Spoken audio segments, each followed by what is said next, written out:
If you were to be asked, are you creative? How many of you would raise your hands immediately without thinking twice? Oh, lots of you, great. But those of you that did not raise your hand must think that you're not creative, or maybe somewhat creative, but true creativity belongs to someone else. It's interesting because the definition of creativity is to bring a new idea into the world, and in one way or another, we all do that. Yet, most people deny that they're creative. Why is that? What's the consequence of that? Before I answer the question, let's define how you think of creativity. So show of hands, how many of you think that it has something to do with painting or drawing or being artistic? Yeah. How many of you think that creativity has something to do with problem solving or innovation? Okay. How many of you think that it is wildly creative just to get your kids fed, dressed, and out the door on time for school? Yeah, that's an easy one, isn't it? Resourcefulness is definitely an aspect of creativity. The truth is, creativity is all of these things, and it's available to every one of us, yet most people tend to place it in a tiny mental box and then shelf it, as if it is meant for someone else. This can be a problem, because there's a direct correlation between creativity and possibility.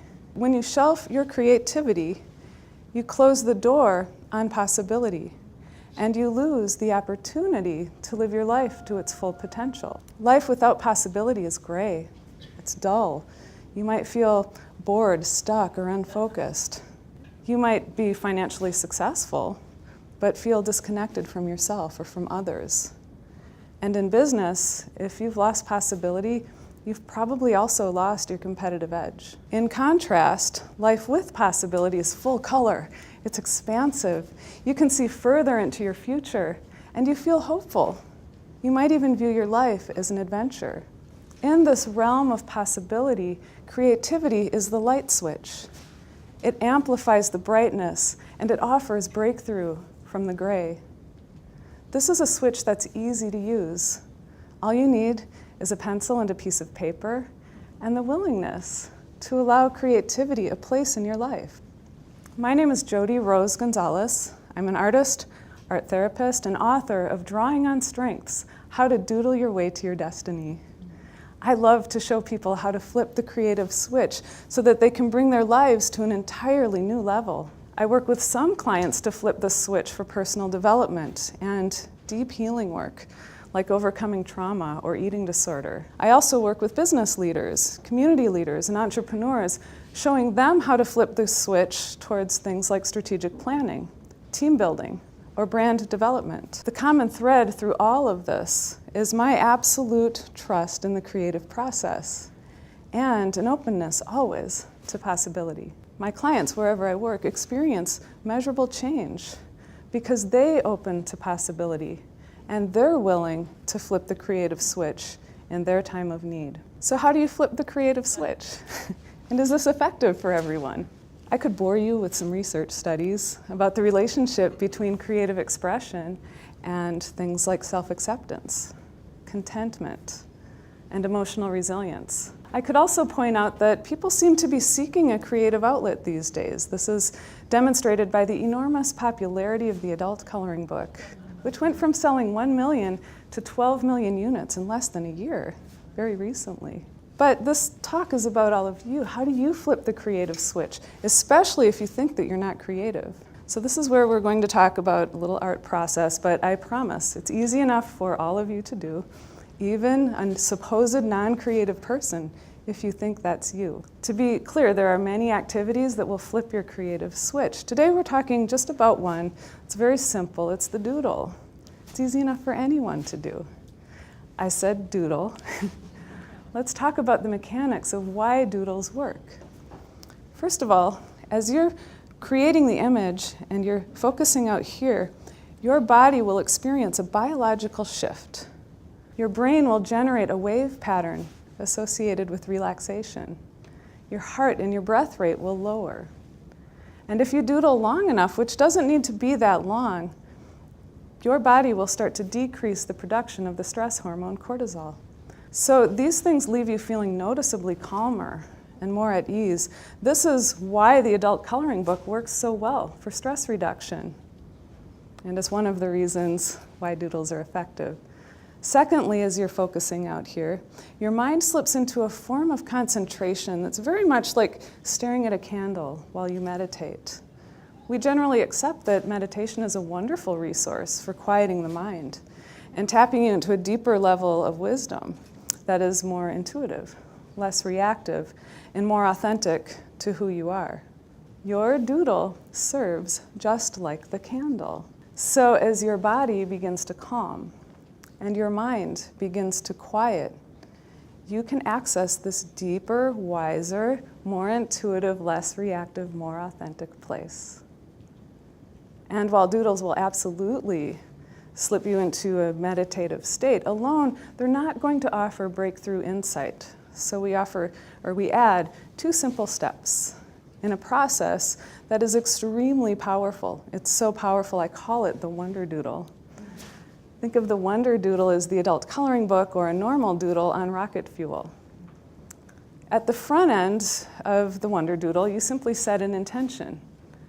Intention is like pinpointing a destination on a roadmap. Here, it helps you focus your mind. Next, you do the doodle. And you just draw whatever comes up for you first, even if it seems completely unrelated to the intention. And then finally, you do a technique called processing. Think of processing as a way of deciphering your doodle's code. There are many ways to process, but one very efficient way is with writing. So let me explain how this works. Wendy was a very successful branding expert, and when she first came to me, she talked about feeling burnt out and disconnected from her why, meaning that she no longer felt connected to the joy or the purpose in her work. So we talked for a little bit. She decided on the intention of connection, and I gave her a pencil and a piece of paper. She wrote connection at the top, and then she started to doodle. And about 5 minutes later, she produced this wonderful little drawing of a doorknob. What does a doorknob have to do with connection? So this is where we process the artwork. So recall that processing is like unlocking the message that's held in your doodle. We have to appreciate that the image comes from a part of the brain that is intuitive and symbolic. Processing gives words to the symbols. This is what offers the breakthrough in the Wonder Doodle. So to get Wendy warmed up, I just had her start writing in her journal something like, "Dear Doorknob, thank you for presenting yourself today. I am very curious as to what information you have to share." And then she wrote the big question, what does a doorknob have to do with my connection? And here, I had her place the pencil in her opposite hand. Now, during processing, we write with the opposite hand because your regular hand is hardwired to your patterned way of thinking. Think of this as the path most traveled between your hand and the thoughts in your head. Our goal is to follow the path less traveled, that place deep within. The combination of the doodling and the non-dominant handwork gives expression to this place. So here's what Wendy's doorknob said. You have to stop pushing through the doors. Like many of us, Wendy pushed for business. She pushed for new opportunities, and she pushed past things like anxiety and frustration associated with being in business. The next obvious question for her was, well, if I don't push, then how do I do business? She switched hands. The doorknob said, well, you pause. You allow things in. So this is where you can get very direct with your doodle. She asked specifically, how am I supposed to pause? What do I allow in? And the doorknob said, close the door on clients that are draining your energy so you have more available for the clients that you love to work with. And as far as pausing, take some hot baths. Pause to breathe a few times each day and hug your child. Now I know this seems really simple, and Wonder Doodles are often cheesy in their simplicity. They sometimes offer earth-shattering information, but most of the time it's information, it's stuff we already know. It's just we're so busy and distracted, we don't really pay attention to it, or we don't act on it because we don't think it's really going to help us. But when you do the doodle and you act on what it tells you to do, your life can begin to gently transform as it did for Wendy, who, to her credit, did everything her doodle told her to do. So she referred some of her clients to someone else. She paused to take some luxurious baths. She breathed several times a day, very deeply. And she hugged her daughter more often. And within a few months, she reported her business was growing. She felt more present to herself, to her work, and to her family. And she felt reconnected to her why, which was, any guesses? To help her clients open their doors to business.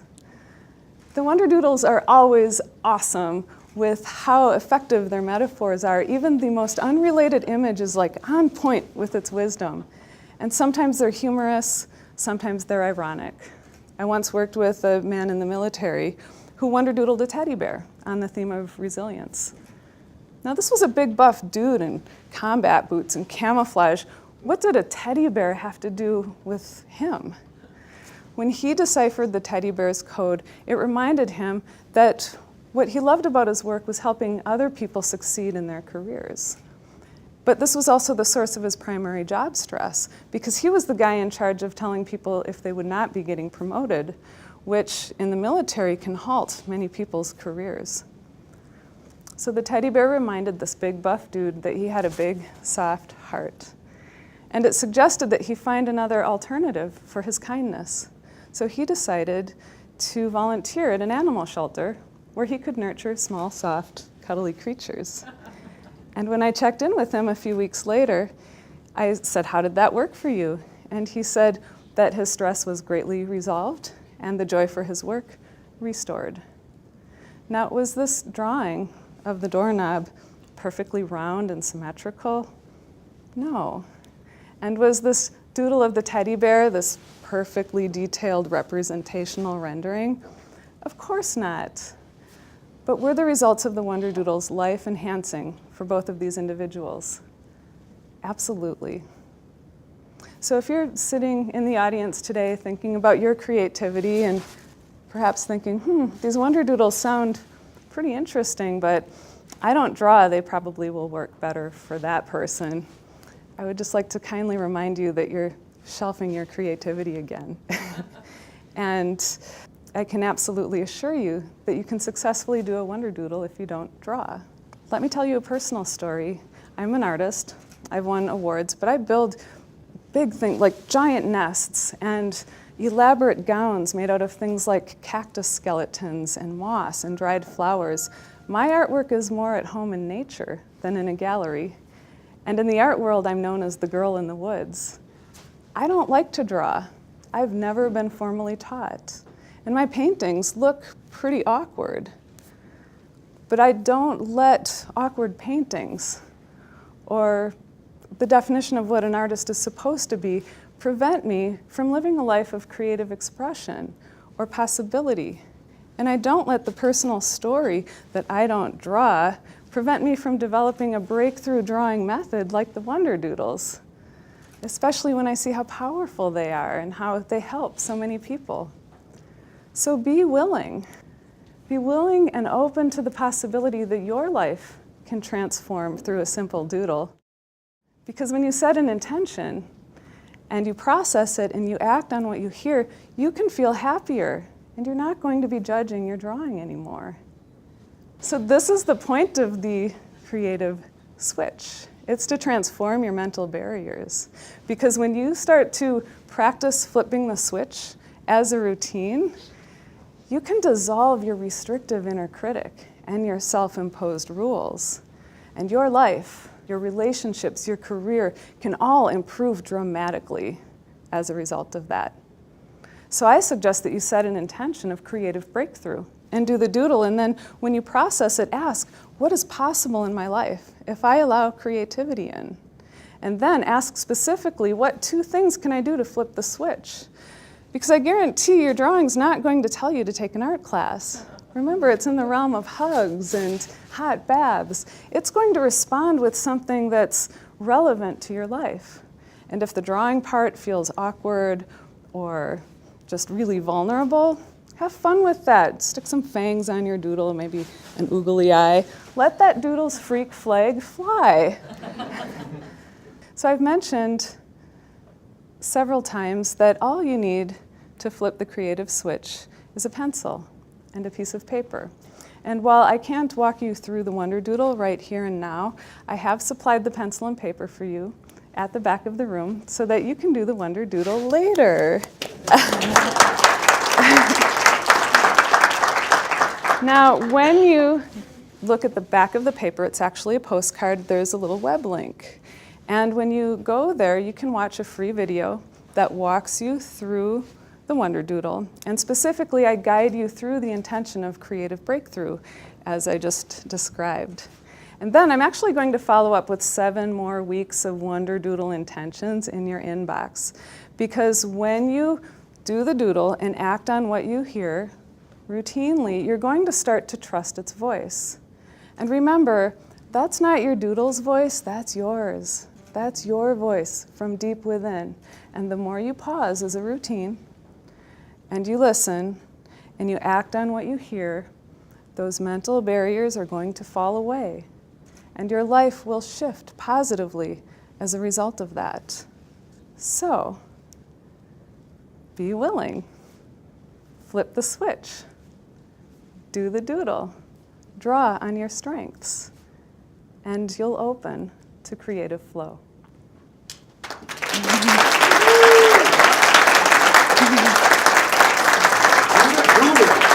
Do the doodle!